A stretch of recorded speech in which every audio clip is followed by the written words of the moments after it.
තෙරුවන් සරණයි පින්වත්නි අපි කොහොමද අවබෝධයෙන් යුක්තව දානයක් දෙන්නේ?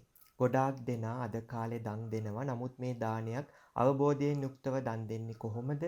දානය නැත්තම් මේ අත්හැරීම කියන කාරණාව අවබෝධයෙන්ම සිදු කරන විදිහ අපි හරියට ඉගෙන ගන්න ඕනේ. ඒ වගේම ඒ දෙන දාණය මහත්ඵල මහානිසංස වෙන්නේ කොහොමද කියන කාරණාවත් අද අපි ඔබට කියලා දෙන්නට අදහස් කරනවා. ඉතින් ඊට පළමුව අපි කවුරුත් අපගේ ධර්මස්වාමී වූ ඒ භාග්‍යවත් අරහත් සම්මා සම්බුදුරජාණන් වහන්සේ වන්දනා කරමු. නමෝ තස්ස භගවතෝ අරහතෝ සම්මා සම්බුද්දස්ස නමෝ තස්ස භගවතෝ අරහතෝ සම්මා සම්බුද්දස්ස නමෝ තස්ස භගවතෝ අරහතෝ සම්මා සම්බුද්දස්ස මාහට ධර්ම විනය උගන්වන මාගේ පින්වත් ආචාර්ය උත්තමයන් වහන්සේට නමස්කාර වේවා සාදු සාදු ශ්‍රද්ධාවන්ත පින්නතුනි චාගෝ වස්සාන ධර්මදේශනා මාලාවේ අද තුන්වෙනි ධර්මදේශනාව අද දවසේත් මම බලාපොරොත්තු වෙනවා මේ පින්නතුන්ට මේ නිවීම පිණිසම හේතු වෙන විදිහට නැත්තම් ශ්‍රාවකයෙක්ගේ බුදුරජාණන් වහන්සේ නමකගේ ශ්‍රාවකයෙක් සහ ශ්‍රාවකත්වයට පත්වෙන හික්මෙන කෙනෙකුගේ දානය කියන කාරණාව කොහොමද ඒ කෙනාගේ ජීවිතයට බද්ධ වෙන්නේ ඒ කෙනාගේ ජීවිතයට උපකාරී වෙන්නේ ඒකායන අරමුණ වන විමුක්තිය නැත්තම් මේ නිවීම පිණිස දානය කොහොමද උපකාරී වෙන්නේ කියන කාරණාව විස්තර කරන්න හරිම ලස්සන සූත්‍ර දේශනාවක් අද මේ පින්නතුන්ට කියලා දෙන්නට මම අදහස් කරනවා. ඉතින් හැමදෙනාම කන් යොමු කරලා මේ කාරණා හොඳට අහගන්න ඕනේ. තමන්ගේ ජීවිතය වෙනස් කරන බණපදයක් අද ඔබට ඇහෙනවා. ඉතින් ඔබ ඔබේ හොඳින් කන් යොමලා ඇසුවොත් තමයි ඔබට මේ කියලා දෙන දහම් කාරණාව මේ බණපදයේ අර්ථය වටහා ගන්නට හැකියාව ලැබෙන්නේ. ඉතින් අපි පහුගිය දවස් දෙකේම කතා කරා, කියන්නේ චාගෝ වස්සාන ධර්ම දේශනා මාලාවේ පළවෙනි දේශනාවේ වගේම දෙවෙනි දේශනාව තුලදීත් මම පසුබිම සැකස් කළා මේ දේශනා මාලාවේ අරමුණ වගේම කොහොමද දානයක් දෙන්නේ, දන් දෙන්න අපි ඇයි යොමු වෙන්නේ කියන කාරණා අප පසුගිය දවසේ කතා කළා. අපි දානයක් දෙනවා නම් ඒ දාණයට මූලික වෙන අංග 8ක් හේතු වෙන කාරණා 8ක් අපි පසුගිය දවසේ කතා කළා. අද කතා කරනවා මේ දානයක් දෙන එක කොහොමද මහත්ඵල මහානිසංස වෙන්නේ. ඒක කොයි විදිහටද වෙන්නේ නැත්තේ. ඒ වගේම මේක නිවීම පිණිස මම කලිනුත් දේශනාව ආරම්භයේදී ඔබට කියලා දුන්නා. ශ්‍රාවකයෙකුට ඒකායන අරමුණ වෙන්නේ බුදුරජාණන් වහන්සේගේ ශ්‍රාවකයෙකුට ඒකායන අරමුණ විය යුත්තේ මොකක්ද? නිවීම නැත්තම් විමුක්තිය නැත්තම් මේ සසර දුක කෙලවර කර ගැනීම. එය පිණිස කොහොමද මේ දානය කියන කාරණා උපකාරී වෙන්නේ කියන එක තමයි අද අපි විශේෂයෙන්ම කතා කරන්නේ. ඉතින් පින්නතුනි මම ඔබට කියලා දුන්න පසුගිය දවස් දෙකේම මේ දානය කියන එක විශේෂයෙන්ම පැවිදි ගිහි අදාළ නැහැ. තමන්ගේ ජීවිතයේ ශ්‍රාවකයෙකු තුළ අංගයක් පිහිටන අංගයක්. එතකොට ගිහි පිරිස ගැන කතා කරොත් ඒ කාලේ මම උදාහරණයට ප්‍රධාන චරිත දෙකක් ගත්තා. දානීය කියන නම මතක් වෙනකොටම බුද්ධ කාලේ හිටපු උපාසිකාව කවුද මතක් වෙන්නේ? විශාකා මහෝපාසිකාව. උපාසකතුමාව කවුද මතක් වෙන්නේ? අනේ පින්සිටුතුමා. ඉතින් අද ඔබට මේ කියලා දෙන දේශනාවටත් ඒ උපාසකතුමා මූලික වෙනවා. කවුද? අනේ පිඬුසිටුතුමා. මෙයාගේ කතාව මේ අනේ පිඬුසිටුතුමාගේ කතාව හරීම අසිරිමත් පින්නතුනි. මෙයාගේ අපි අනේ පිඬුසිටුතුමා කිව්වට ඇත්තම නම මොකද්ද? දන්නවද? සුදත්ත. සුදත්ත තමයි නම. මේ සුදත්ත සිටුතුමා ඒ පොඩ්ඩක් මං ඒ සිදුවීම නැත්තම් මේ නිදානය කියන කාරණා සුදත්ත සිටුතුමාගේ ගතිය කියන එක. එයාගේ ස්වභාවය ඉස්මතු කරන්න පොඩි කාරණාවක් කියලා මම සූත්‍රයට එන්නම්. සුදත්ත සිටුවරයා වෙළඳාම් කරගෙන නියම් ගම්වල යන කෙනෙක්. එතකොට ඒ වගේම ඔහුගේ රැකියාව වෙලා තිබ්බ මොකද්ද? මම කලින් කියලා දුන්නා පොලියට සල්ලි දෙන එක. ධාර්මික විදියට පොලියට සල්ලි දෙන. ඒ වෙළඳාම් කටයුතු තමයි කළේ. එතකොට ඔන්නකොම වෙනත් නගරයකට ගියාට පස්සේ මෙයාට ආරංචියක් එනවා බුදුරජාණන් වහන්සේ නමක් පහළ වෙලා. මොකක්ද ඇහෙන්නේ? බුද්ධ. මොකක්ද දැන් අපි බුද්ධ කිව්ව ගමන් අපිට මොකද්ද මතක් වෙන්නේ? බුදුරජාණන් වහන්සේ කියන පුද්ගලයාව, කෙනාව. හැබැයි පින්නති බුද්ධ කියලා කියන්නේ අවබෝධය කියන එක. අවබෝධයෙන් යුතු උත්තමයා නිසා අපි කියන මොකද්ද? බුදුරජාණන් වහන්සේ. දැන් ඇතර රජාණන් වහන්සේ කියලා අපි ගෞරවාන්විතව කතා කරන්න ඕන නිසා සිංහල භාෂාවේදී හදාගත්ත එකක් නිසා බුද්ධ කියන වචනේ රජානන් කියන අර්ථයක් නැහැ. රජ කියන අර්ථයක් නැහැ. නමුත් ධර්ම රජානන්නේ නේද? මේ ධර්මය මූලික කරගෙන තියෙන දැන් රටක ප්‍රධානියා වෙන්නේ කවුද? රජතුමානේ. එතකොට අනිවාර්යයෙන් මේ ධර්මයේ මූලික වෙන්නේ කවුද එහෙනම්? බුදුරජාණන් වහන්සේ. එන්නතොට බුද්ධ පහළ වෙලා බුදුරජාණන් වහන්සේ පහළ වෙලා කියලා සුදත්ත සිටුතුමාට ආරංචියක් කනට ඇහෙනවා. ඇහිච්ච ගමන් එයාට උන් හිටි තැන අමතක වෙනවා. එයාට ඕන වෙන්නේ මොකද්ද? මේ අවබෝධයෙන් යුතු උත්තමයව දැක ගන්න. මොකක්ද මේ අවබෝධයෙන් යුතු උත්තමයා කියන්නේ කියලා මෙයාට එයාගේ වෙලහෙළඳාම් ගැන උනන්දුවක් නැති වෙලා ගියා. එයාට කන බොන ඒවා ගැන උනන්දුවක් නැති වෙලා ගියා. කොටින්ම කියන්නේ දැන් රෑ මේක ඇහෙන්නේ. මෙයා රෑ නිින්දට යනවා. මෙයාට නිින්ද යන්නේ නැහැ. මොකද්ද උමනාව තියෙන හිතේ කැකෑරෙන්නේ මොකද්ද? බුදුරජාණන් වහන්සේ කියන්නේ කවුද? මට බුදුරජාණන් වහන්සේ දැක ගන්න ඕනේ. මෙන්න මේක තමයි යාට නිරන්තරයෙන් හිතට ආවේ. ඉතින් ඊට පස්සේ මෙයා නිින්දට ගියාට දැන් මොකද උනේ? නිින්ද යන්නේ නැහැ. ඊට පස්සේ මෙයාට එකපාරට දැනෙනවා මෙන්න එළිය වැටිලා වගේ. ඇත්තටම එළිය වැටිලා නැහැ. මෙයාට දැන් අපිට මේ පේන්නේ හොඳට එළිය වැටිලා වගේ. මෙයාටත් එහෙම පේන්න ගත්තා. හොඳටම එළිය වැටිලා. මෙයා නැගිටලා පයින්ම යනවා. මොකටද මේ යන්නේ? දැන් යාට නිින්ද ප්‍රශ්නයක් වුණාද? කෑම බීම ප්‍රශ්නයක් වුණාද? එයාගේ වෙලහෙළඳාම් රැකිරක්ෂා කටයුතු ප්‍රශ්නයක් වුණාද? එයාව අත්හැරලාද නැද්ද? එයාගේ ගතිය අත්හැරලානේ. එයාගේ අවශ්‍යතා එයා කියලා ආවේනිකත්වයක් තිබ්බද? සුදත්ත කියලා ඒ එකක්වත් අදාළ නැහැ. දැන් කවුරු වෙනුවෙන්ද කැප වුණේ? මේ දැකලා තිබ්බ කෙනෙක්ද? ධර්මයක් අහලා තිබ්බ කෙනෙක්ද? නෑ. බලන්නකො නිකන් එකපාරට හිතනනේ පිස්සුවක් කියලා හිතෙන්න පුළුවන් නේ. මේ අහලත් නෑ. දැන් අපි නම් පින්තූරයක් හරි දැකලා බණපදයක් ඇහිලත් තියෙනවනේ. හිතන්නකො මේ අහලත් නැති දැකලත් නැති කෙනෙක් ගැන එහෙම දෙයක් ඇති වෙන්න. ඒකලා මොකද කරේ? මෙයා රෑම යනවා. ඒ කාලේ මේ වීදි ලාම්පු එහෙම තිබ්බද? ලයිට් දාලා. දැන් මෙයා යනවා. යනකොට අමුසොහනක් මැදින් තමයි යන්න සිද්ධ වෙන්නේ. ඒ කාලේ මේ ඕවා ලස්සනට නෑනේ නේ මිනි ගෙනල්ලා ඔහේ දානවා කැලෑට අනිකර කැලෑ. එතකොට මෙහෙම යනකොට මොකද උනේ? මෙයා හරි ප්‍රසාදයෙන් යන්නේ. මෙයාට හැමතැනම ආලෝකවත් වෙලා වගේ පේන්නේ. පින්නදී ඕකට කියනවා ආලෝක සංඥාව වැඩෙනවා කියලා. ඒ කියන්නේ හිතේ ප්‍රසාදය ඇති වෙනකොට භාවනා සහ කසිනවලක් තියෙන අඳුරේදී ආලෝකය වඩන්න පුළුවන්. මේ වගේ ආලෝකයක් පේන්නේ. පැහැදිලිද? ඉතින් දැන් මෙයාට ආලෝක සංඥාව පහළ වෙලා මෙයා යනවා. යනකොට මොකද වෙන්නේ? මලකුණක් පෑගෙනවා. පෑගිච්ච ගමන් මෙයා ගැස්සෙනවා. අර ආලෝක සංඥාව අතුරුදහන් වෙනවා. ඝන අන්ධකාරයක් හතර වටේ. ඇයි ඒ? අරගේ චිත්ත ඒකාග්‍රතාවය බිඳ වැටුණා. සිත එකඟ වෙලා තිබ්බ සතුටත් එක්ක ආලෝක සංඥාව පහළ වුණා. ඊට පස්සේ මොකද වුනේ?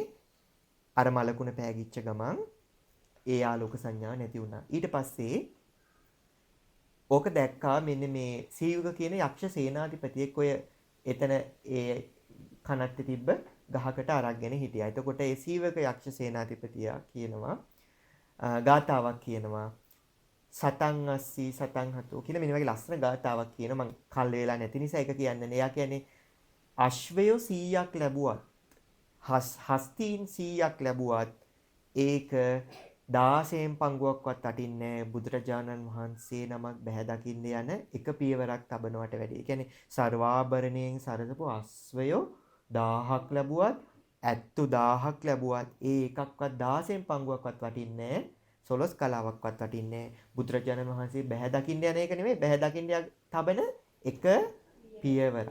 දැන් අද ඔබේ ජීවිතේට එහෙම දෙයක් වුණාද නැද්ද? බුදුරජාණන් වහන්සේ ජීවමානව නැතුණත් ඒ ධර්මයේ අහන්න ඔබට යම් හිතක් පහළ වුණානේ මෙතනට එන්න මේ දුර බැහැර ගෙවාගෙන මේ තමන්ගේ වැඩ කටයුතු ඒවා පසකින් තියලානේ පේනවද මේ ශ්‍රද්ධාවට කරන්න පුළුවන් දෙයක්?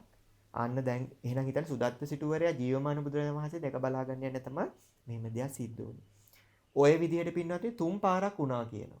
දැන් ආය ආලෝක සංඥා අර ගාතාව ඇහෙනවත් එක්කම ආය ආලෝක සංඥාව පහළ වෙනවා. ආය ටික දුරක් යනවා ආයෙත් අර වැඩේ වෙනවා. ඔහොම 3 පාරක් වුණා කියනවා.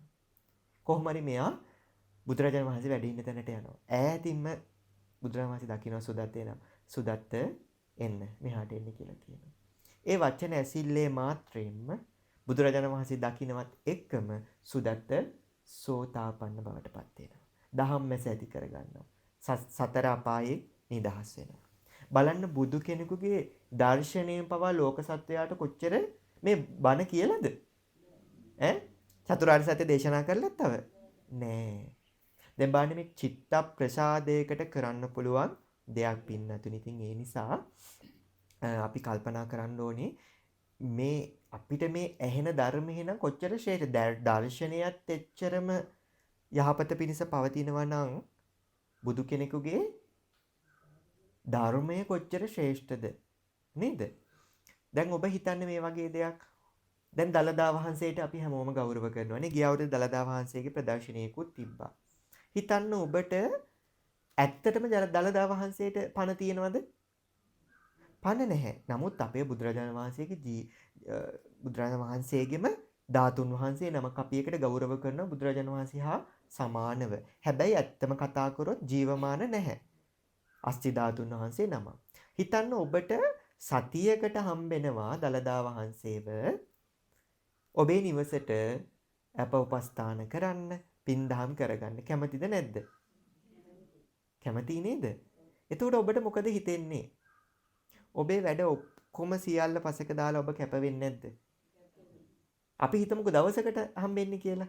දැන් දවස් 7 වැඩි කියලා හිතනවා. දවසකට හම්බෙන්නේ. මොකද කරන්නේ? නිදා ගන්නවද? දරුවන්ගේ දේවල් බල බල ඉන්නවද? ලෙඩ දුකක් තිබ්බොත් ඒව ගැන හිතනවද? පැය 24යි ඉවර වෙච්ච ගමන් අරගෙන යනවා. වයි වෙන කොහෙටයි වඩම්මනවා. ඊළඟට රැකී රක්ෂාවේ නිවාඩු ගැන හිතනවද? ඊළඟට කන බොන දේවල් ගැන ඒවා හිතන්නේත් නැහැ කිව්වනේ. ඒ කියන්නේ ඔබට පේනවද එහෙනම් අපි එතනට ලොකු වටිනාකමක් දුන්නා කියලා දලදා වහන්සේට. දැන් මම කලින් කිව්වා දලදා වහන්සේ කියන්නේ අජීවී වස්තුවක්. පණ නැහැ. එහෙනම් බුදුරජාණන් වහන්සේ නමක් දේශනා කරපු ඒ ධාතුන් වහන්සේ ස්පර්ශ වෙලා ආපු මේ මිහිතලයට නිකුත් වෙච්ච ධර්මය කොච්චර වටින්න ඕනේද? නේද? ධර්මය මැරිලාද? ධර්මයේ ජීවමානයි. අද ධර්මය අවබෝධ කරගන්න බැරිද? පුළුවන්. කවුරු හරි බෑ කියනවා නම් ඒක ඒ ධර්මයට කරන නිගාවක්. ඒ ධර්මයට කරන චෝදනාවක්. එහෙනම් ඇයි ධර්මයේ අකාලිකයි කියලා ගුණයක් තියෙන්නේ? නේද? ධර්මයේ අකාලිකයි කියලා ගුණයක් තියෙන භාග්‍යතුන් වහන්සේ වැරදිලාද ඒ ගුණය දුන්නේ?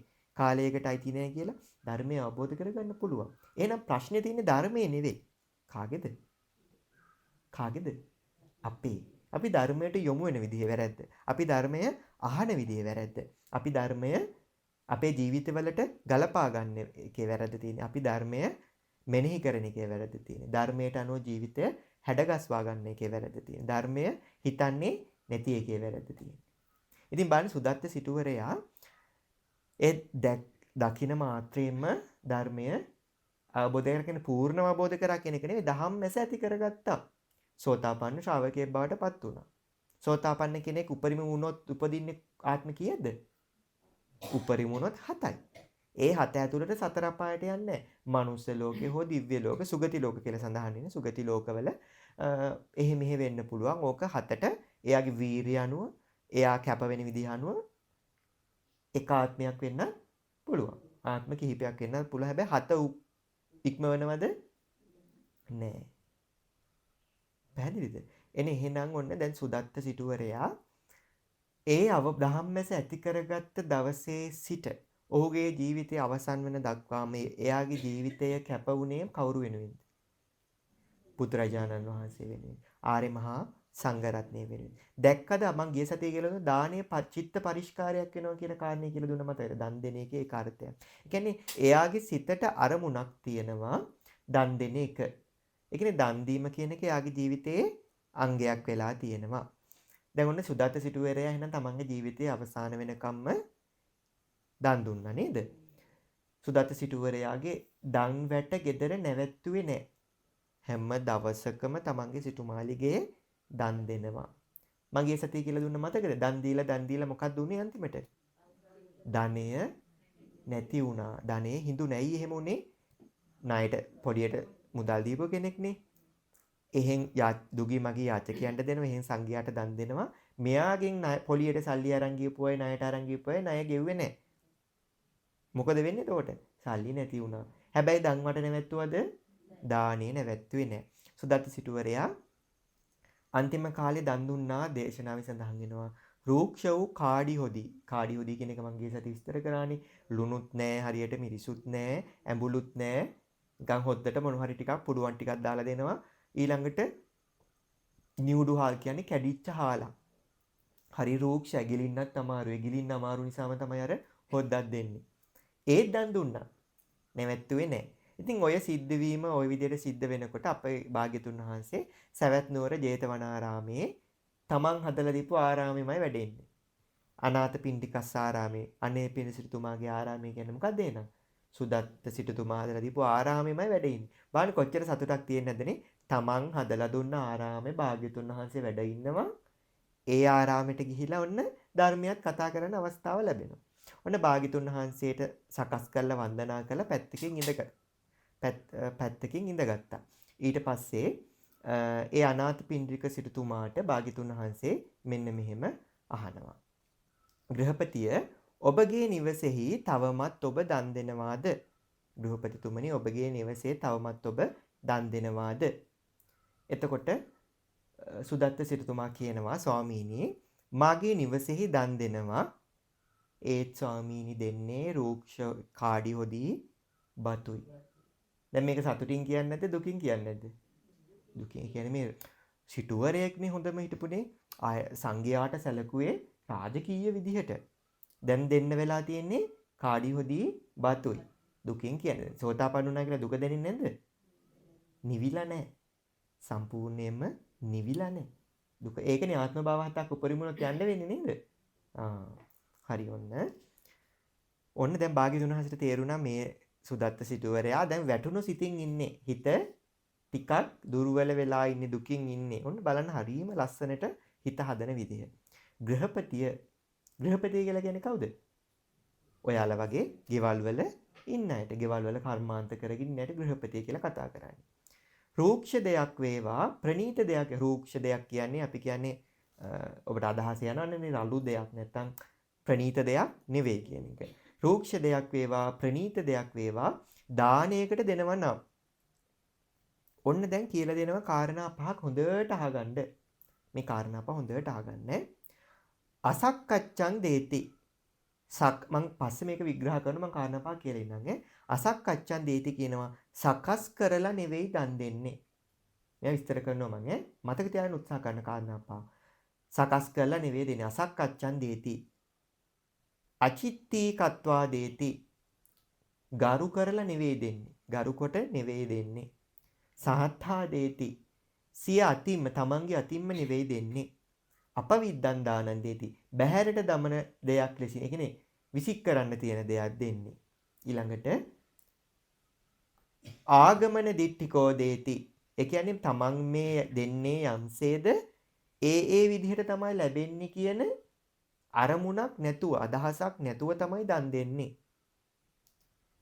භාග්‍යතුන් දේශනා කරනවා ගෘහපතිය යම් තැනක මෙන්න මේ විදිහට දන් දුන්නොත් කොහොමද?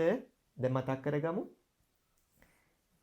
සකස් කරලා නෙවෙයි දන් දෙන්නේ, ගරු කරලා නෙවෙයි දන් දෙන්නේ, සියතින් නෙවෙයි දන් දෙන්නේ, විසික් කරන අදහස විසික් කරන්න තියෙන දෙයක් දෙන්නේ. මේ දෙන දේවල් තමන් කරා ආපහු එනවා කියන විශ්වාසයකින් තොරව දෙන්නේ නෙවෙයි දෙන්නේ. ඔන්න ওই විදිහට දන් දුන්නොත් ඔන්න බලන්න භාග්‍යතුන් වහන්සේ දේශනා කරනවා මේකේ විපාක ටිකක්. මම මේ ටික පොඩ්ඩක් විස්තර කරලා ඔබට. ඔන්න දැන් ඔන්න සකස් කරලා නෙවෙයි දන් දෙන්නේ. අපි කියන්නේ දෙනවට දෙනවා කියලා. දෙනවට දෙනවා ඔහි. නෑ හරියට ගත්තොත් ප්‍රණීතව හදන්නෙත් නෑ එක්කෝ. ඊළඟට ඕනම දෙයක් වෙන්න පුළුවන්. ඒ කියන්නේ ස්වාමීන් වහන්සේලා විතරක් නෙවෙයි. අපි තුමු යාචී කර දෙනවා. ඕනනම් අරන් ඵලයන් කියලා ඔහොම දෙනවනේ. උඹට ඕනනම් ගන්න.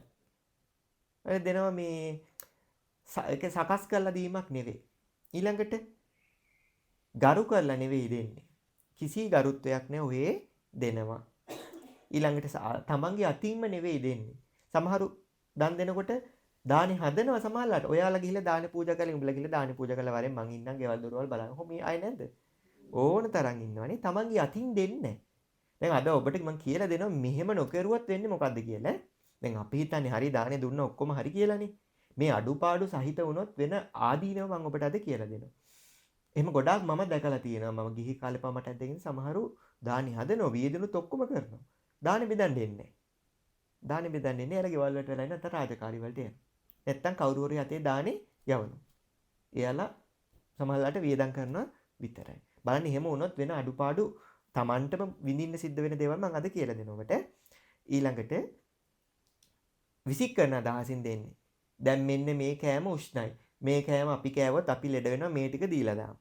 ඊළඟට පරණ ඇඳුම් එහෙම දෙනවනේ. ඔය මට මතකයි මම පොඩි දවසට සුනාමි කාලේම කට්ටිය ගෙවල් වල තිබ්බේ පරණ ඒවා ටික දෙනවා. හොඳ ඒවා දෙන්නේ කැමති නෑ.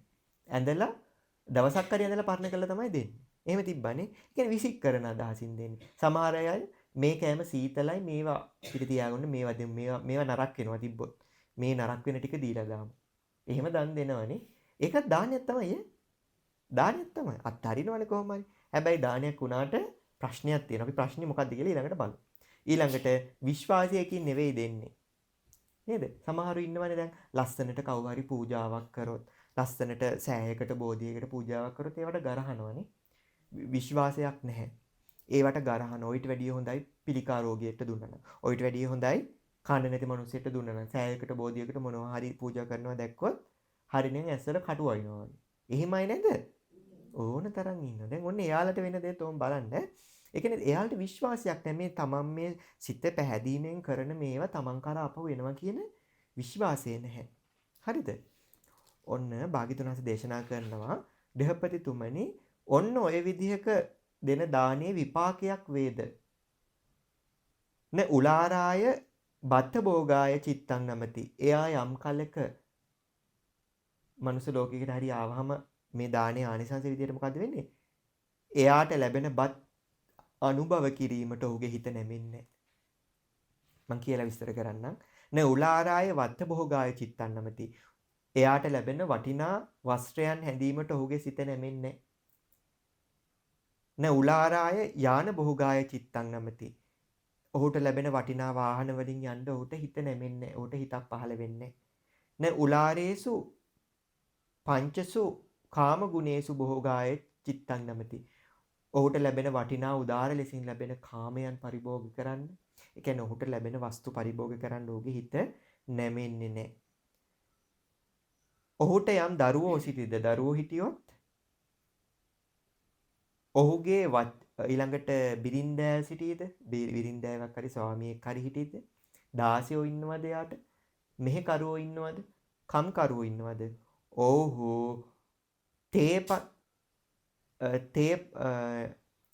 තේපන සුස්සු සන්ති ඒ කියන්නේ ඔහුගේ වචනේ අහන්නේ.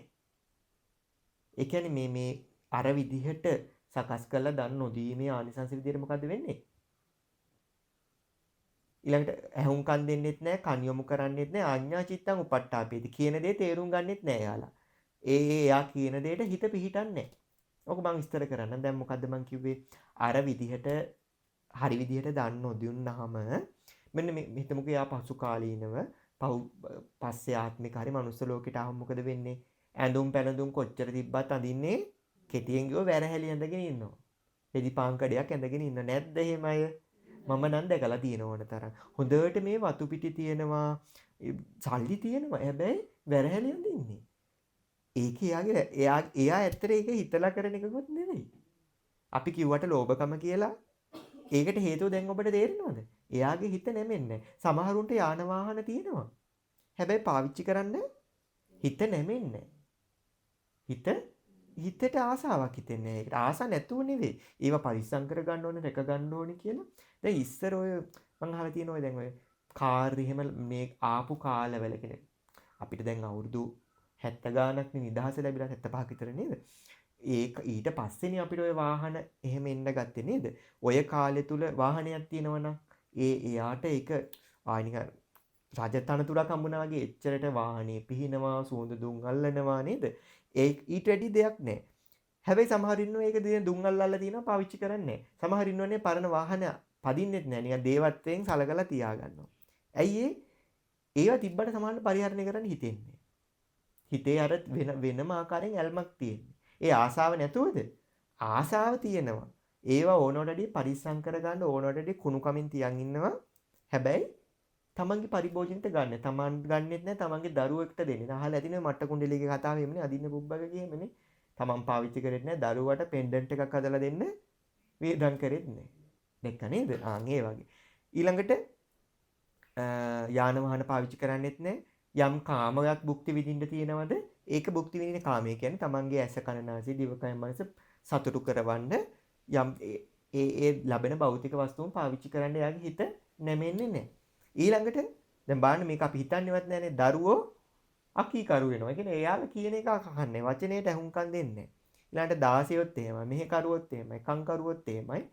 ඔහුගේ වචනේ අහන්න කැමති වෙන්නේ නැහැ. පැහැදිලිද? දැන් මේ බලන්න අවබෝධයෙන් තොරව දන් දුන්නොත් වෙන දේ. දැන් මේවා ලැබිලා නේද යාට?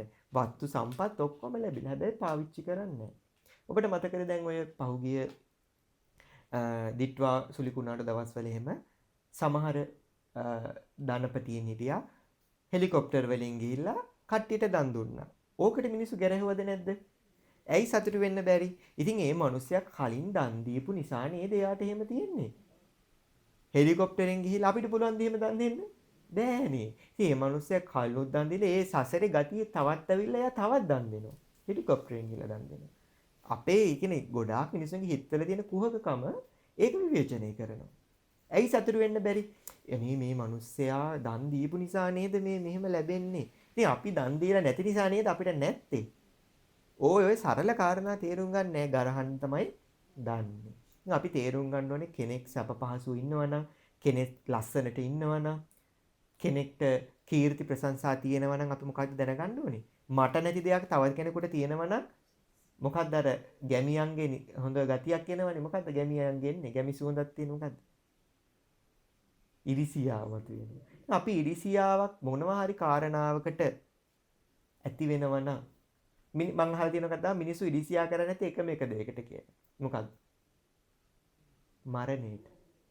කෙනෙකුගේ මරණයට ඉරිසියා කරන්නේ. ඒ හැර අනිත් ඔක්කොටම ඉරිසියා කරනවා. පැහැදිලිද? මරණයට ඉරිසියා කරන්නේ. එතකොට හිතන්නේ එහෙනම් කවුරු හරි කියන මොනවාට හරි ඉරිසියාවක් එනවනම් හිතන්න එයා ලස්සනයි නම් හිතන්න ඕනේ අනේ මෙයා ලස්සන වෙලා තියෙන දන් දීලා මෙත්සිත බදුරලා. ඉතින් ඒක දැකලා තමන්ගේ අඩුවක් තියෙනවා තමන් හදා ගන්න ඕනේ. මෙත්සිතේ අඩුවක් තියෙනවා තමන් හදා ගන්න ඕනේ. දන් දීලා නැත්නම් දානීය ආනිසංස වල මං ඉදිරි දේශනාවල විස්තර කරන්න සමපැහැපත් වෙනවා. සමේ ප්‍රභාව වැඩි වෙනවා. වර්ණය වැඩි වෙනවා. ඒක දේශනාවේ සඳහන් වෙනවා. එතකොට තමන් දන් දීලා නැති නිසා තමයි තමන්ට මේ ජීවිතේ අර දෙන විදිහට ලැබෙන්නේ නේද? දැන් අපි දීලා තියෙන විදිහ තමයි මේ ලැබිලා තියෙන්නේ. එහෙනම් හිතන්න මේ ලෝකේ ලස්සනම කෙනෙක් මේක පින්නතුණි ඔබට යම් රාගයක් එනකොට එහෙම නැත්නම් ඔබට හිතේ පීඩාවක් එනකොට දැන් හිතමුකෝ යම් කිසි කෙනෙක් දකින්නකොට ඔබට රාගයක් ඇති වෙනවා. රාගය ඇති වෙන වෙලාවේ ඒකට ඔන්න හොඳ බෙහෙතක් අද කියලා දෙනවා. මොකද්ද? එයාගේ ලස්සන දකින්න. ලස්සන දකින්නේ කොහොමද? ලස්සන දකින්නකොට අපි හිතන්න ඕනේ මෙයා පින් කරපු කෙනෙක්. මෙයා පින් කරපු නිසා තමයි මෙයා ලස්සන වෙලා තියෙන්නේ. එතකොට අපි අර රාගසිත වැරදි සිතුවිලි වලට එන්න ඉඩ ඇහිරෙනවා. ඇයි අපි පින සිහි කරන්නේ. එතකොට ටික ටික ධර්මයේ පැත්තට තමයි යෝනිසෝ මනසිකාරයෙන් යොමු වෙන්නේ. එහෙනම් අපි හිතන්න ඕනේ කෙනෙකුගේ ලස්සනයි නම් කෙනෙකුට භෝග සම්පත් හම්බෙනකොට කෙනෙක්ට Tamanට වැඩි දෙයක් තියෙනකොට අපි ඉරිසියාවක් වගේ දෙයක් එනවනම් සිහි කරන්න ඕනේ මොකද? මෙයා ලස්සනට දන් දීපු කෙනෙක්, සකස් කරලා දන් දීපු කෙනෙක්, සියතින් දන් දීපු කෙනෙක්, විසික් කරපු දෙයක් දීපු කෙනෙක් නෙවෙයි මෙයා. අන්න ඒ වගේ මේවා හිතන්න ඕනේ.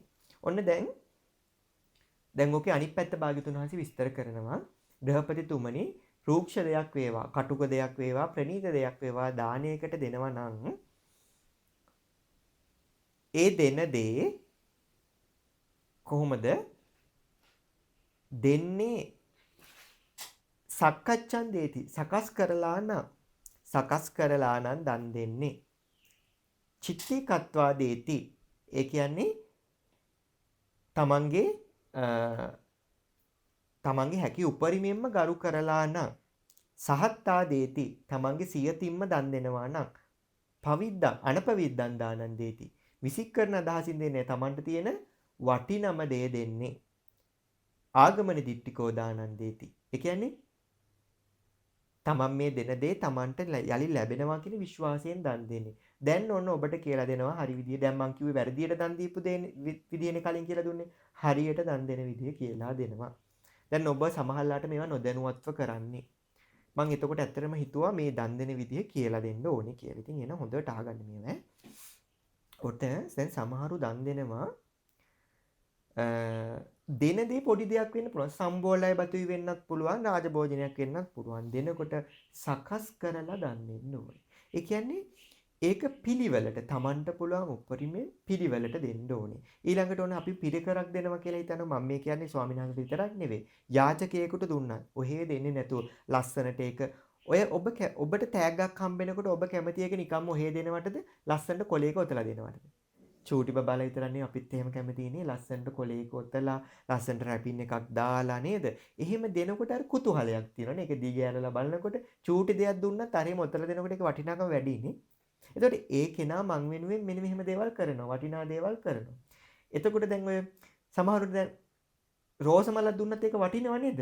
ඒ තියෙන්නේ භෞතික දෙයක් දෙනට වඩා ආදරය ඒ තුල තියෙන සෙනෙහස Taman ගැන හොයලා බලන ගතිය ඔක්කොම තියෙනවා නේද? එතකොට එහෙනම් දෙයක් අපි දෙනකොට සකස් කරලා දෙන්න ඕනේ. පැහැදිලිද මං කියන කාරණාව? සකස් කරලා දෙනකොට දෙන්නේ චූටි දේ වෙන්න පුළුවන්. පැන් වීදුරුවක් වෙන්න පුළුවන්. කෝප්පේ පිරිසිදුව හොදලා නේද? ඒක ඊළඟට පැන් පහසුවෙන් වළඳන්න පුළුවන් විදිහට අන්න පූජා කරනවා. දැන් ඒ කාලේ හිටියා පින්නතුනි කුණු වෙච්ච පිට්ටුව පූජා කරලා දිව්‍ය ලෝකයේ අතරට කිප ඕන තරම් කතා තියෙනවා. දැන් ඒක එයාට තිබ්බ වටිනම දේ එයා දෙන්නේ. හැබැයි ගෞරවයෙන් පූජා ඊළඟ කාරණා මොකද? ගෞරවයෙන් පූජා කරනවා. එතකොට අපි පුරුදු වෙන්න ඕනේ ස්වාමීන් වහන්සේ නමකට දානියක් දෙනකොට ඒ ස්වාමීන් වහන්සේ සීල් රකින්නවද නැද්ද? මේ කාරණා අපිට අදාළද? අපි දානයක් දෙන්න ඕනේ ආර්ය මහා සංඝරත්නය සිහි කරලා. ඒ කියන්නේ සාරිපුත්ත මොග්ගල්ලාන ආනන්ද නන්ද රාහුල මහා කාශ්‍යප ආදී මේ මහා සංඝරත්නය සිහි කරලා අපි දෙන්න ඕනේ. දැන් අපි පෞද්ගලිකව මෙයා මෙහෙමයි කියලා හිතලා දන් දුන්නොත් මොකද වෙන්නේ? අපේ හිත පටු වෙනවා. පුළුල් සිතකින් නෙවෙයි දන් මේ අපිට ලබා ගන්න ඔබෙන් මේ ඔබට කියලා දන් දී ගන්න නෙවෙයි අපි මේ කියන්නේ. හරියට දන් දෙන විදිහ දන්නේ නැති නිසා දන් දෙන්න දන්නේ. පැහැදිලිද? ඒ නිසා ඔබ දැනගත යුතුයි මේකයි කියලා දෙන්නේ. එතකොට අපිට පුළුවන් නම් ඒ දානි දීලා පුළුවන් විදියට පසක පිහිටවලා වඳින්න. නේ ගරු කළ යුත්තන්ට ගරු කරන්න ඉගෙන ගන්නවා කියන්නේ නේද? මොකද්ද මහා මංගල සූත්‍රයේ අසේවනාච බාලාණං පණ්ඩිතානංච සේවනා පූජාච පූජනීයනන්න පිදී උත්තම් පුදන් දෝනි. පැහැදිලිද? දැන් ඔන්න ඒ වගේම දැන් බස් එකක යනකොට සීට් එක තියෙන එක මම හිතන්නේ ස්වාමීන් වහන්සේලා වේවා ඊළඟට ප්‍රෙග්නන්ට් වෙච්ච අම්මා කෙනෙක් වේවා දරුවෙක් හම්බෙන්න අම්මා කෙනෙක් වේවා ආබාධිත කෙනෙක් වේවා. ඒතකොට ඒකත් දානයක් නෙවෙයිද? අන්න හිත සතුටෙන් කරනවා නේද? දැන් අද සමාජයට මොකද වෙලා තියෙන්නේ? එක්කෙනෙක් දෙන්නෙක් සංඝ සමාජයේ කරන වැරදි විතර සමස්ත සංඝ සමාජයටම ඇඟිල්ල දික් කරලා ඕකුන්ට නම් බස් එක ගියත් සීට් එකක් දෙන්න කිව්වේ නැද්ද පහුගිය දවස්වල? කාටද අලාභය සිද්ධ වෙන්නේ? ස්වාමීන් වහන්සේලා ඉතින් අපි කවුරුත් මේ ජීවත් වෙන අවුරුදු ගානේ විතරනේ. හැබැයි සංසාරයෙන් බලන්න දන් දීලත් වෙච්ච ඒවා දැක්ක නේද? දන් දීලත් ඒක වැරදියට දීලා මෙහෙම සිද්ධ වෙනවා නම් අර වගේ නපුරු චේතනාවකින් දෙයක් කරොත් කොයි විදිහට ඒයිද? ඉතින් අපේ කෙරෙහි මහා කරුණාවෙන් භාග්‍යවතුන් මේවා දේශනා නොකරන අපි දන්නේ නැහැනේ. ඒකගෙන මේ ධර්මයේ අහන්න ප්‍රඥාව උදා වෙනවා. ධර්මයේ අහන්න අපේ හිත විවෘත වෙනවා. ඇසිච්ච නැතේ වැහෙන්න අපේ හිතේ තියෙන ප්‍රශ්න ගැටලු නිරාකරණය. එහෙනම් අපි කරන්න ඕනේ මොකද්ද වැඩිපුර? ධර්මය අහන්න ඕනේ. ධර්මයටමයි සමීප වෙන්න ඕනේ. ඔන්න දැන් එතකොට ගරු කරලා දන් දෙනවා. ඊළඟට සිය අතින්ම දන් දෙනවා. තමන්ගේ අතින් පූජා කරන්න. ඒ කියන්නේ පිනති ඔබ හිතලා බලන්න අපි දැන් දන් දෙනවා කියලා හිතන්නකෝ. අපිට කියන්න පුළුවන් හෙට වෙනකොට අපේ කකුල් දෙකේ වාරු නැති වෙන්න බැරිද? පුළුවන් නේ. ඇක්සිඩන්ට් එකක් කරලා ඇවිද ගන්න කකුල් කපන්න වෙනවා. ආයෙ කොහොමද දානියක් දෙන්නේ? එක්ක ස්වාමීන් වහන්සේ නම ළඟට වඩම්මන්න වෙනවා තමන් ළඟට. ඒක කරන්න අමාරුයිනේ නේ. ඊළඟ අතප්පයක් කරන කොහොමද අතින් දානේ දන් හැන්දක් බෙදන්නේ? එහෙම වෙන්නේ නැහැ කියලා මෙතන කාට හරි කියන්න පුළුවන්ද? මට කියන්න මට නම් එහෙම වෙන්නේ නැහැ. සාහිතිකයක් තියෙනවද? පේනව නේද? සියතින් දන් දෙනවා කියන එකේ වටිනාකම. එතකොට අපි හිතන්න ලැබෙන හැම අවස්ථාවකම ඒ කාලේ මං කියලා දුන්න මතකද අර දන් දෙන්න තිබ්බ කැමැත්ත ස්වාමීන් වහන්සේලා දැන් ඒ කාලේ සිවුරු අඩුයි කියන්නේ වස්ත්‍ර හොයාගන්න රෙදි හොයාගන්න අමාරුයි. හැබැයි ස්වාමීන් වහන්සේලාගේ සිවුරු ඉරෙන්නේ නැතුව පරණ වෙන්නේ නැතුව අලුත් සිවුරු බාර ගන්න. ඒ කාලේ අම්මලා මොකද කරේ? උපාසකැත්තයෝ මොකද කරේ? මං කියලා දුන්නා. ගෙදර තියෙන හොඳම රෙද්ද අරගෙන ඒක පොඩ්ඩක් කිලිටි කරනවා. කිලිටි කරලා දැලි කුණු ටිකක් හරි ගාලා කුණු ගොඩවල් ගාව තියලා තියෙනවා. කසල ගොඩවල් ගාව. එතකොට ස්වාමීන් වහන්සේ ඇවිල්ලා මේක විසික් කරපු රෙද්දක් නේ කියලා සංඝයා ඇවිල්ලා ඒ වරන් ගිහලා සිවුරු මහ ගන්නවා. ඒව දිහා බලලා සතුටු වෙනවා. ඊළඟට මම කියලා දුන්නා සවැත් නුවර විශාලා මහනුවරට මොකක්ද ආවේ? දුර්භික්ෂයක් ආවා. ඒ කාලේ පින්නති විනය විස්තර වෙනවා. තමන් කන්නෙත් නෑ, දරුවන්ට දෙන්නෙත් නෑ. ස්වාමින් වහන්සේ නමක් ගෙදරට වඩිනකම් බලන් ඉන්නවා දාන්න දෙන්න. තියෙන්නේ මොනවද දෙන්නේ? දැන් දැක්කද ඒක? දැන් ගිය සතියේ මම කියලා දුන්න විශේෂම කාරණා මොකද්ද? දන් දෙන කෙනෙකු කවදාවත් කුලය පිරිහෙන්නේ, එයාගේ ධනෙ පිරිහෙන්නේ. භාගතුන් වහන්සේ දේශනා කරන කල්ප කීයක් ආපස්සට බලලාද? ගිය සතියේ මම කියලා කල්ප 91ක් ආපස්සට බලලා කියනවා දන් දීම නිසා කෙටියෙන් කිව්වොත් හිඟන්නේ වෙච්ච කෙනෙක් මම දකින්නේ. දන් දෙන කෙනාට කන්න නැති වෙන්නේ නැහැ පින්නතේ. පැහැදිලිද? තමන්ගේ ලොකු කර්ම විපාකයක් කලින් කළා තිබුත් ඒක විඳින්න වෙනවා. හැබැයි අපි මේ ආත්මේ හරි දන් දුන්නොත් පුළුවන් විදිහට අපිට ඒව තමන් කරා එනවා පින්නතේ. ඒක වළක්වන්න බෑ. ඒ කියන්නේ හරියට අපි යනවා තෙල් කලයක් අරන් වතුර යටට ගිල්ලනවා. තෙල් කලය වතුර යට ගෙනලා මේ තෙල් කලේ කට කඩනවා. තෙල් ටික මොකද වෙන්නේ? උඩට පාන. අපි කොච්චර උත්සාහ කරත් තෙල් ටික යටට යවන්න පුළුවන්ද? බෑ. අන්න ඒ වගේ අපි කොච්චර දැන් හිතමුකෝ ඔබ දැකලා තියෙන සත්තු හොඳ බල්ලෝ පූසෝ එම හොඳ ෆැමිලිස් වල පවුල් වල ඉපදිලා ඉන්න සැප විඳින සමහර මිනිස්සුන්ට වැඩි සැප විඳිනවනේ. දැන් බලන්න යාගේ සීලය හරි මොකක් හරි ප්‍රශ්නයක් වෙච්ච නිසා සසරේ මිනිස්සෙක් වෙන්න පින නැති වුණ. හැබැයි දන් දීලා තියෙනවා. ඒවට අදාළව සැප ලැබෙනවා. අනේ කොච්චර යටට ගියත් තෙල් ටික උඩට එනවා වගේ සැප විපාක ලැබෙන එක වළක්වන්න බෑ. ඒ වගේමයි දුක් විපාක ලැබෙන එක වළක්වන්නත් බෑ. හරියට නිකන් අපි කියනවා කළු ගලක් වතුර යට ගිල්ලා තියෙන එකක් අපි උඩ ඉඳලා කියනවා එම්බා ගල උඩට පැමිණේවා උඩට පැමිණේවා අඬනවා උඩට වරෙන් එයිද ගල උඩට එන්නේ තෙල් ටික නම් එනවනේ. එනේ වයි තමයි අපි කරන අකුසල කර්ම අපිට මොනවා කරලත් ඒක ගෙවනවා හැර ඒක වෙන කරන්න දෙයක් නැහැ. ඊළඟට අනපවිද්දන් දානන්නේති. විසික් කරන අදහසින් අයින් කරන අදහසින් දන් දෙන්නේ. තමන්ට තියෙන උපදැන් මම කලින් කියපු කතා ගැලපෙන්නේ මේකටනේ. තමන්ට තියෙන හොඳම දේ තමයි දන් දෙන්නේ. ඒ කියන්නේ ඉදිරියට අපි කතා කරමු. ඕන දැන් ලබන සතියේත් කියලා දෙන එකට මම පොඩි ඉඟියක් දීලා තියන්නම්. කැමති දේ දුන්නාම කැමති දේ ලැබෙනවා කියලා විශ්වාසයෙන් හිටියා. ඉතින් එයා ගැන අපි කතා කරනවා ඊළඟ දවසේ අපි ඒක ඉගෙන ගමු. දැන් ඔන්න එතකොට මම කියලා දුන්නා සකස් කරලා දන් දෙනවා. ඊළඟට මොකද කියලා දුන්නේ? ගරු කරලා දන් දෙනවා. සියතින් දන් දෙනවා. විසික් කරන අදහසින් දන් දෙන්නේ නැහැ. තමන් මේ දෙන දේ තමන්ට ලැබෙනවා කියලා විශ්වාසයෙන් යුතුව දන් දෙනවා. ඊළඟට තව කාරණාවක් ඔන්න කට්ටිය දැන් මම මේ දැකලා තියෙන කාරණාවක් හොඳට ප්‍රණීතව දානි හදාගෙනත් එනවා. වාජින පුරෝල හදාගෙනත් එනවා. දැන් ඔන්න පාත්‍ර වලට බෙදන්න හම්බුණා කියලා හිතන්නකෝ. හැන්දටත් පුරෝලා ගන්නවා. බෙදනකොට ගසනවා හැන්ද අරගෙන. මම මේ දැකලා තියෙන කාරණා. බෙදනකොට හැන්දෙන් ගසලා චූට්ටක් බෙදනවා. දන් දෙන්න තමයි ආවේ කැමැත්තෙන්. හැබැයි මේවා අපි කියලා දෙන්න ඕනේ. දැන් හිතන්නකෝ දැන් කවුරු හරි ඔබට ඒ විපාක කොහොම සකස් වෙයිද නේද? Tamanda හොඳට දෙන්න කවුරු හරි ගෙනේ දීලා චුට්ටක් දීලා ඊටු ටික අරන් යයි. ඒකට අපි මේවා දැනගන්න පුළුවන් තරම් පූජා කරන්න දැන. ඒ කියන්නේ අපි ඇත්තටම අත්හරින්නේ නේ දාන දෙන්නේ. දැන් ඔය උයාගෙන ආපු එක මොකටද අපි ඉතුරු කරගෙන යන්නේ? නේ? ඒකට මෙන්න මෙහෙම අඩුපාඩු වෙන්න දෙන්න හොඳ නෑ. අපි පූජා කරනකොට ඒක උපරිමයෙන්ම දෙන්න ඕනේ. නැත්තම් අත්හැරීම සිද්ධ වෙයිද? නෑ. ඒ කියන්නේ අපි මේ දැකලා තියෙන කර්මයේ අඩුපාඩු අපි දැනගත්තේ නැත්තම් අපරාධ නිකන්නේ දන් දෙන්න ඇවිල්ලා මේ තමන්ගේ පින බාල වෙනවා. පින අපරිපූර්ණයි, පරිපූර්ණ නැහැ. ඒ කියන්නේ හැන්ද පුළුවන් ත ස්වාමීන් වහන්සේලාට වැඩින වාසිලා කී සංඥාවක් දෙයි. චුට්ටක් බෙදන්න කියලා. අපි චුට්ට තීරණය කරන්න යන්න හොඳ නෑ. පුළුවන් තරම් දෙන්න. සමහර පින්නතුන් ඉන්නවා අපිට මේ බ්‍රේක් ගහලවත් නවත්තන්න බෑ. බෙදනවා ඉවරයක් නෑ. ඉතින් අපිට සතුටුයි අපිට අනිත් පැත්තෙන් අමාරුයි. ඉතින් බෙදනවා ඉවරයක් නෑ නේද? එතකොට ඉන්නේ එහෙම ගතියක් අපි ඇති කරගන්න ඕනේ. එක ස්වාමීන් වහන්සේ නමක් ඉඳලා තියෙන ඒ කාර්යය රහතන් වහන්සේ නම කතා කරන්නේ නැහැ. ඒ කියන්නේ මේ උන්වහන්සේ ඉතින් ඒක ගත් උන්වහන්සේගේ හැටි. සමාහට මෛත්‍රී චේතෝ විමුක්තයි සමාධිය කරලා පින්න පාතේ වඩින්නේ. ඉතින් මේ ගෑනු කෙනාට ඕන වෙනවා මේ ස්වාමී ගොළුයිද කියලා වෙනවා. කවදාවත් සුවපත් වේවා කියලාවත් කියන්නේ නැහැ. ඉතින් ඔන්න දානි බෙදනවා පාත්‍රයට. කවදාවත් සුවපත්යවත් කියන්නේ දානි බෙදව නිහඬව පාත්‍රය අරන් ආපහු වඩින්න. මේ ගෑනු කරාම බැලුව ගොළුද කියලා ටෙස්ට් කරන්න ඕනේ කියලා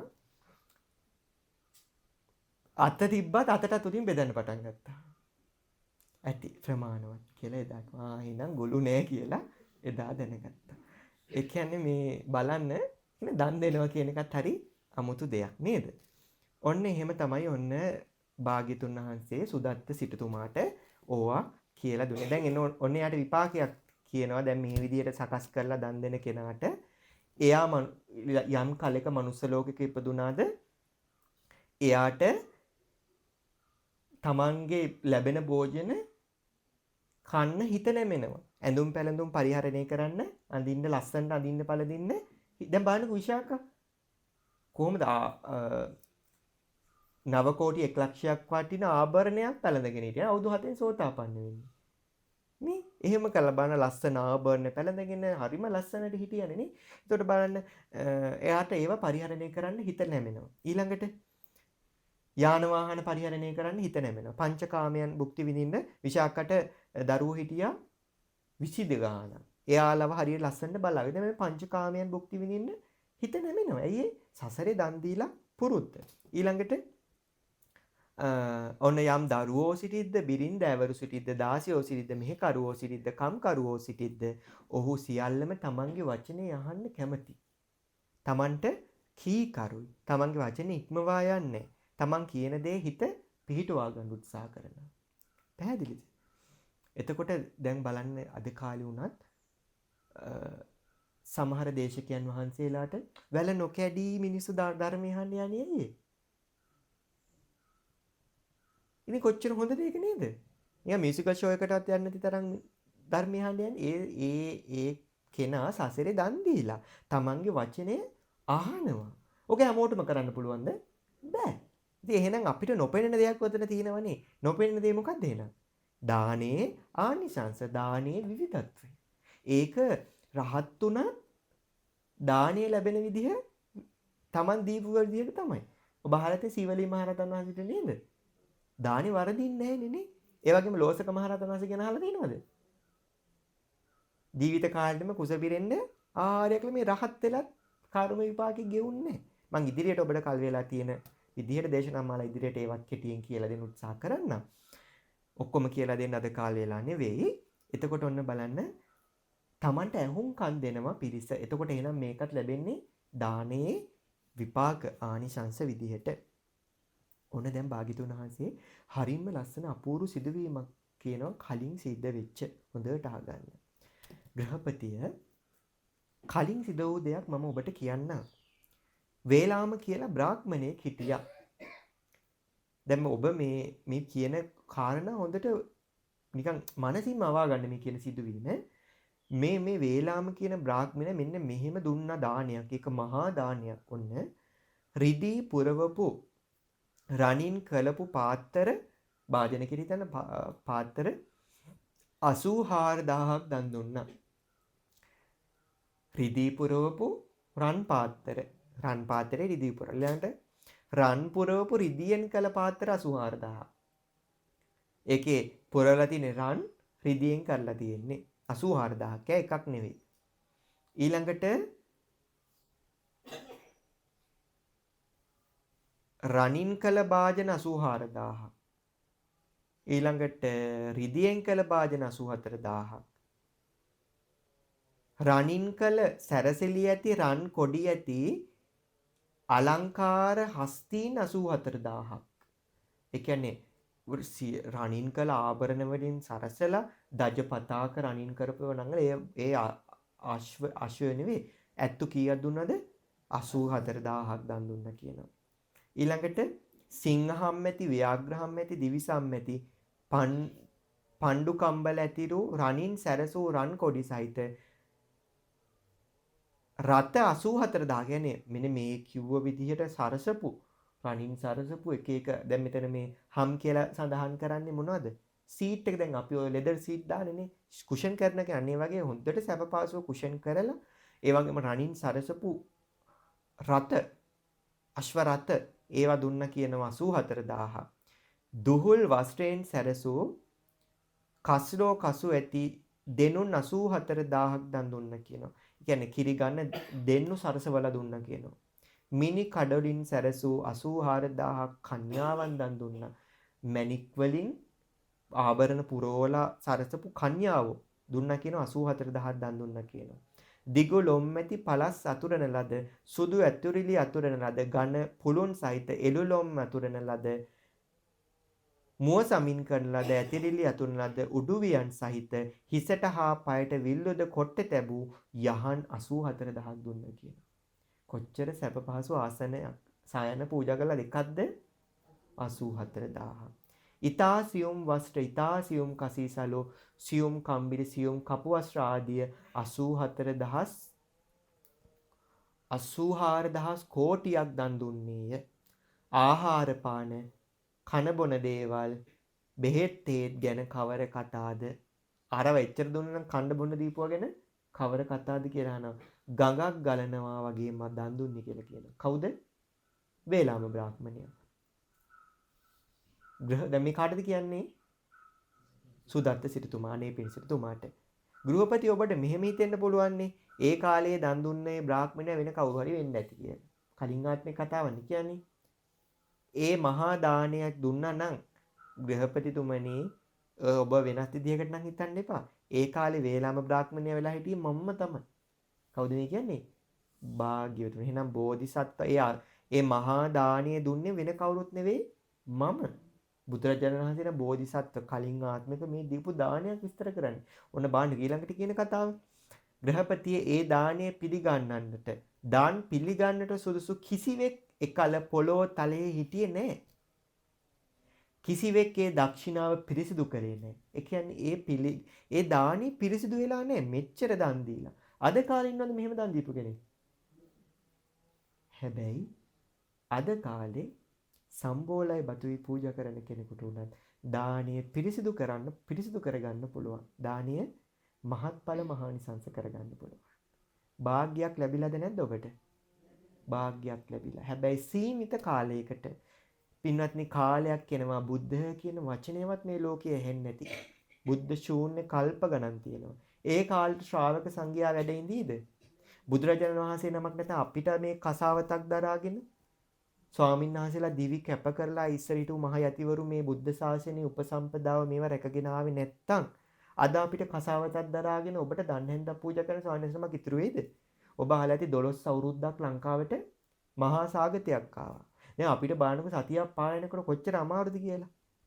12 අවුරුද්දක නියගයක් සාගතයක් එනකොට වැටගෙයියා ඉස්ම බිබි ඊළඟට වැලි කොට වැල්ලේ ඔළුව තියාගෙන මේ ඉස්සර පොත් තිබ්බේ නැහැනේ පින්නදී කඩපාඩමින් දරාගෙන ආපු බුද්ධ වචනේ තමන්ගේ ගෝලයන්ට කියලා දීලා උපසම්පදාවක් දිගට පවතින භික්ෂුන් වහන්සේලා 4 නමක් ඉන්න ඕනේ පිරිසිදුවයි. ඒ කියන්නේ කිසිම විදිහට විනය ගැටලු නැති ඊළඟට පිරිසිදුව තමන්ගේ භ්‍රමචාරීත්වය රැකගත්ත 4 දෙනෙක් හිටියේ නැත්තම් 4 දෙනෙක් එකතු කරගන්න බැරි වුණොත් උපසම්පදාව ගිලිනවා. දැන් භික්ෂුණීන් නැහැනේ.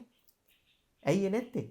උපසම්පදාව පිරිසිදු උපසම්පදාව සහිත 4 දෙනෙක් හොයාගන්න නැති වුණා. භික්ෂුණී සංඝයා අතුරුදහන් වුණා. භික්ෂු සංඝයා අදටත් වැඩ ඉන්නවා. යම් දවසක් එනවා පිරිසිදු 4 දෙනෙක් හොයාගන්න නැති. දෙයා පෙර නිමිති අදටත් පේනවනේ නේද? ඔහොමම ඉතින් ඒක අපිට වළක්වන්න බෑ. ටික කාලයක් එනවා පිරිසිදු 4 නමක් හොයාගෙන එතකොට ශ්‍රාවක භික්ෂු සංඝයා නැහැ. සංඝ කියලා හඳුන්වන්නේ පින්නදින උපසම්පදාවත් එක්ක. මොකද උපසම්පදාවත් එක්ක. එතකොට සංඝ කියලා 4 නමකට තමයි සංඝ කියලා කියන්නත් පුළුවන්. දානයක් සාංගික කරන්න නම් 4 නමක් වැඩ ඉන්න ඕනේ. ඒකට සාංගික දානයක් දෙන්න හම්බෙන්නේ ඉදිරියට.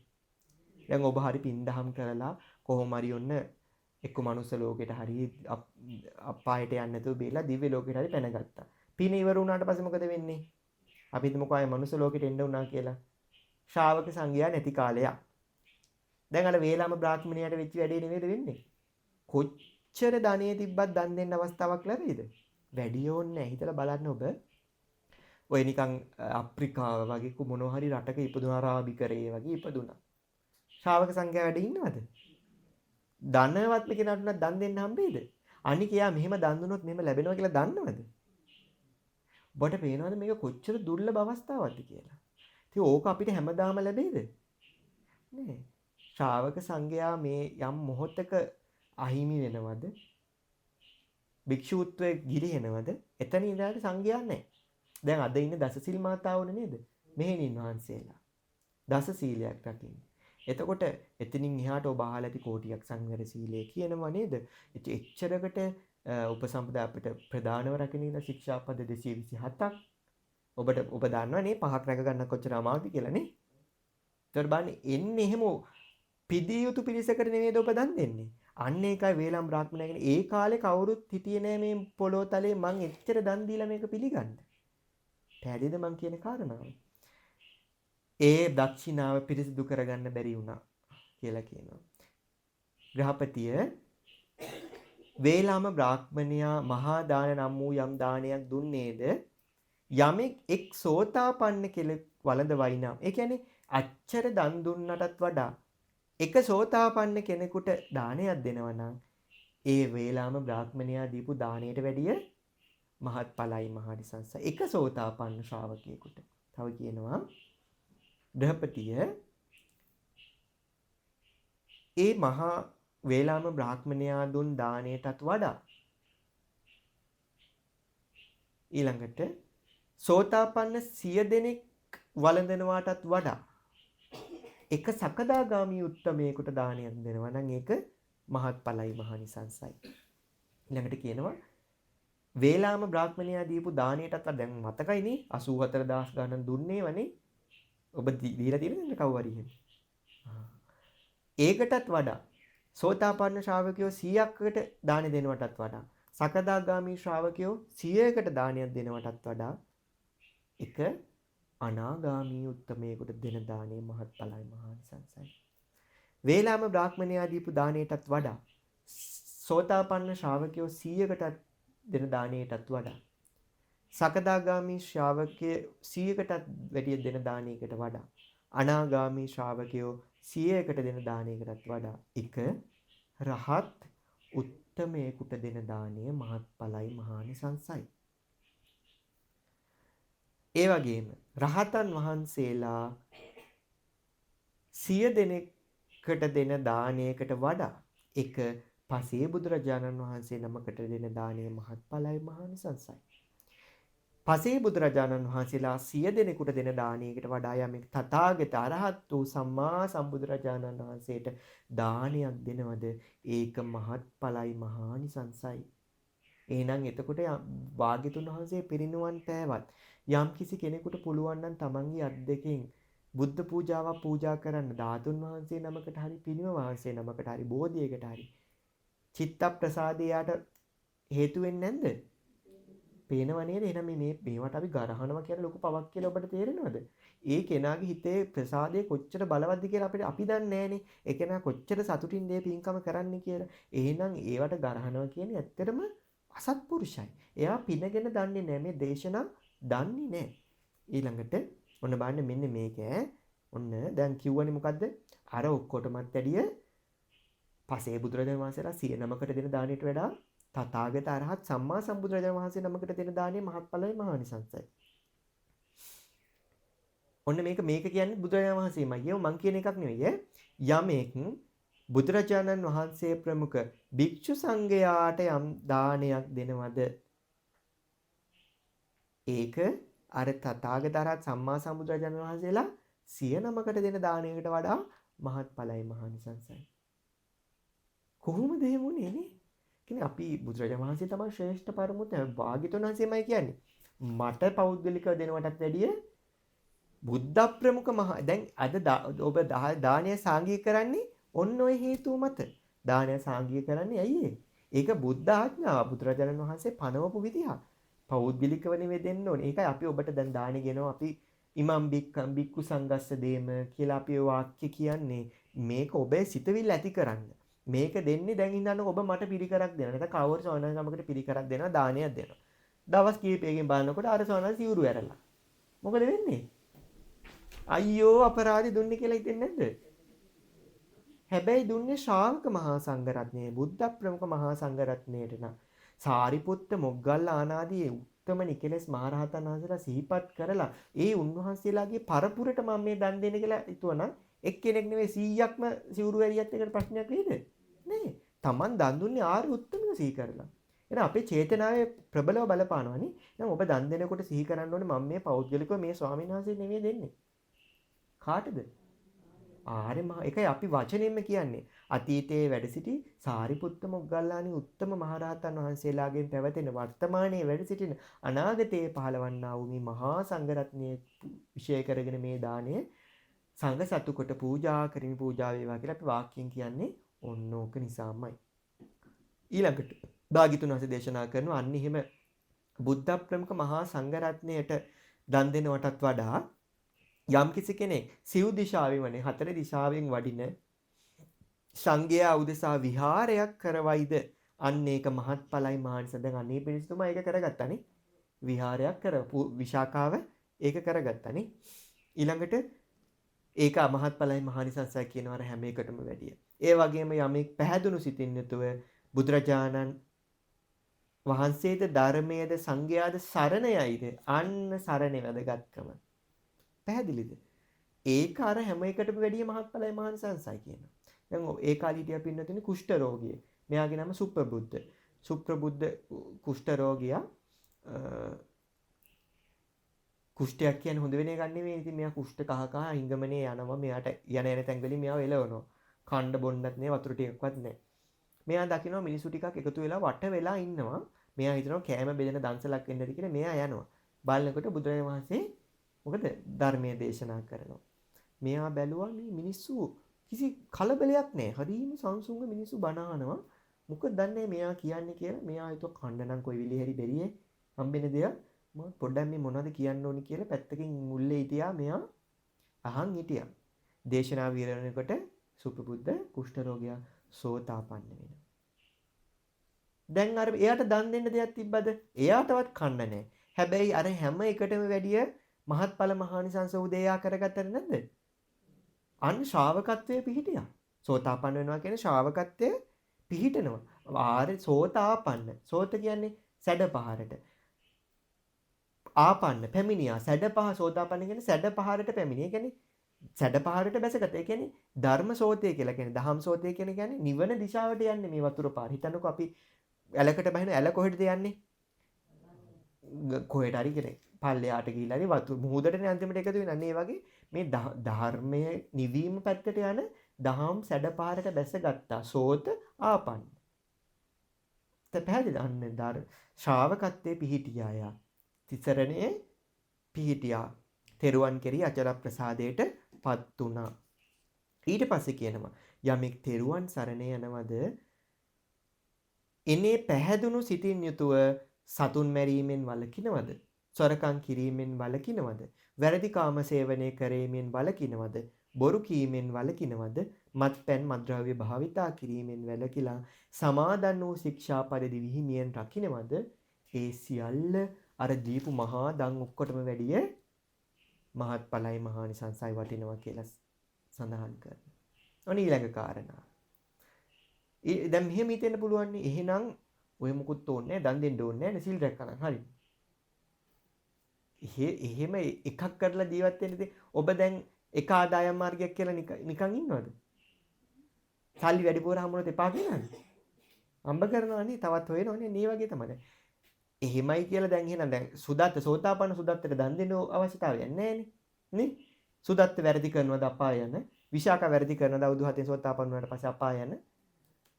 අපාය යන්න හේතු වෙන වැරදි යාලා තින් වෙන්නේ නැහැ. හැබැයි දන් දෙනවා. ඉතින් එයාලට එහෙනම් මෙතන වැරදියට වටහා ගන්න එපා. ඒතකොට සීල් රැකගන්න ඔක්කොම හරි කියලානේ.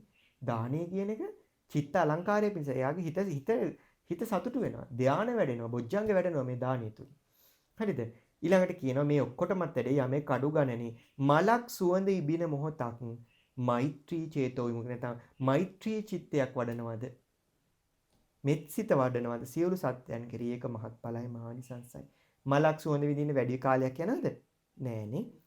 මේ හැම එකටමත් වැඩේ යමෙක් මහත් වූ අධිකතර ඵලයක් ඇති දෙයක් තියෙනවා. ඒ තමයි යම් කිසි කෙනෙක් අසුරු සැනක් ගහන මොහොතක්. ඒ කියන්නේ මෙන්න මෙහෙම අපි කරන්නේ මේ අසුරු සැනක් ගහන පොඩි මොහොතක් අනිත්‍ය සංඥාව භාවිතා කරනවා.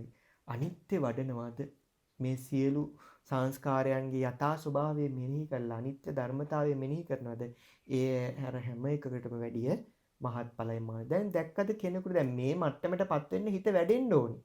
දන් දීලා මේ හිත හුරු කරලා එහෙම කෙනෙක්ට තමයි ශ්‍රද්ධාව ඇති වෙන්නේ. ශ්‍රද්ධාව ඇති වෙච්ච කෙනෙක්ට තමයි සිල් රැකීමේ අවශ්‍යතාවය ඒ ජීවිතයේ අංගයක් වෙන්නේ. එහෙම කෙනෙක් තමයි හරියටම මෙත් සිතට යොමු වෙන්නේ. එහෙම කෙනෙක් තමයි හරියටම අනිත්‍ය සංඥාව භාවිතා කරන්නේ.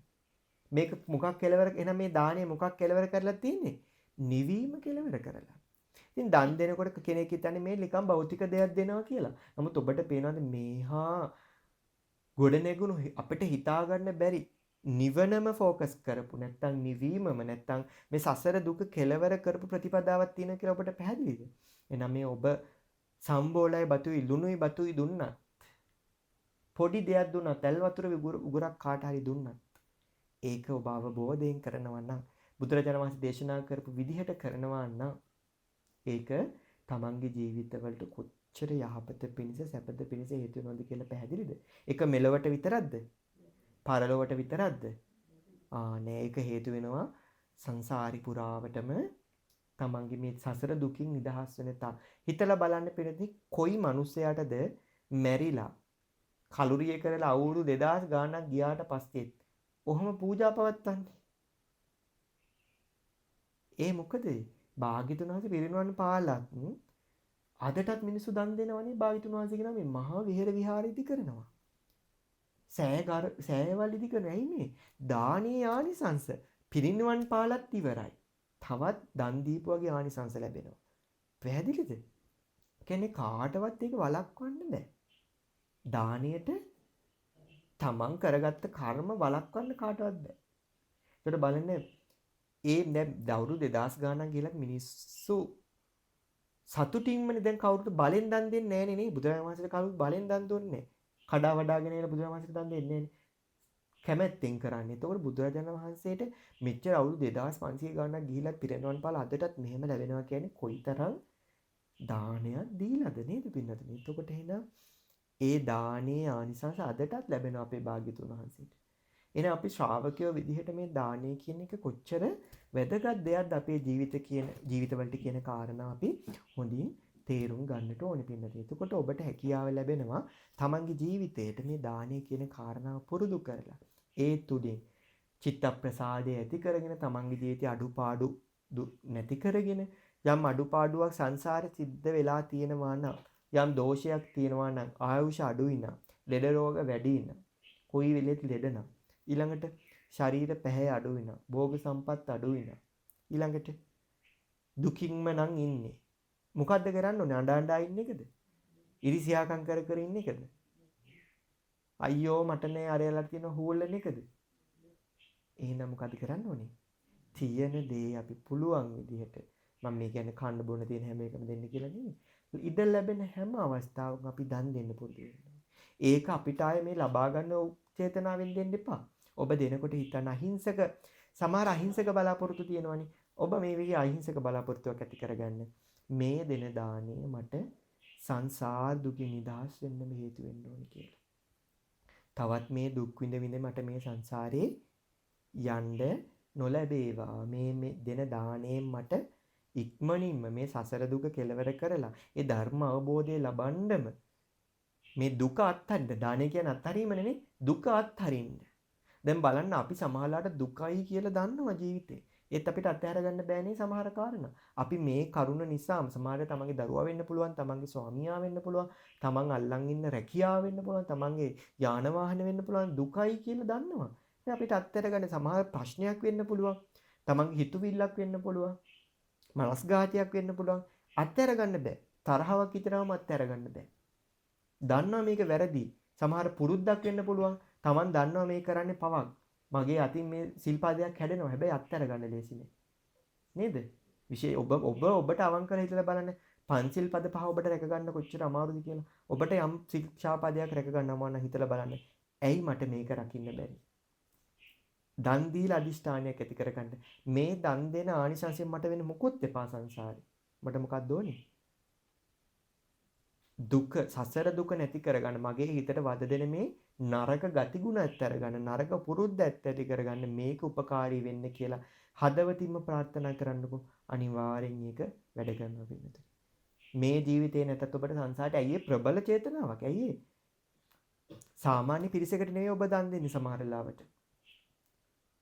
පිරිසේ ಗುಣ අගුණ නැති වුණ තිබ්බත් නැතත් ඔබේ චිත්ත ප්‍රසාදයේ වැඩි නම් ඒක මේ විශ්වයට දැනෙනවා පින්නතුනි.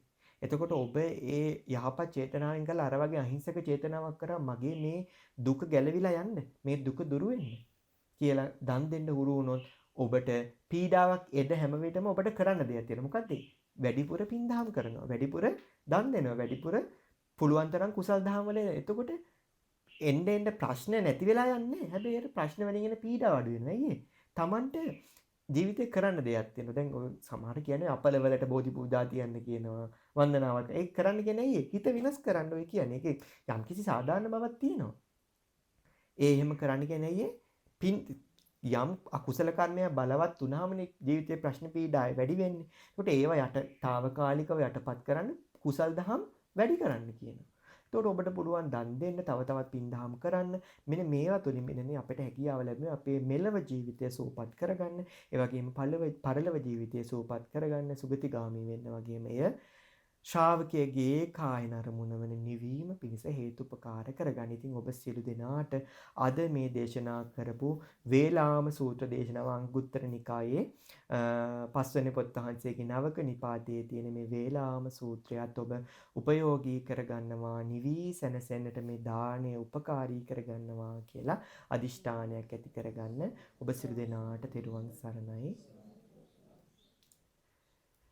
පුණ්‍යානුමෝදනාව අද දවසේ චාගෝ වස්සාන ධර්ම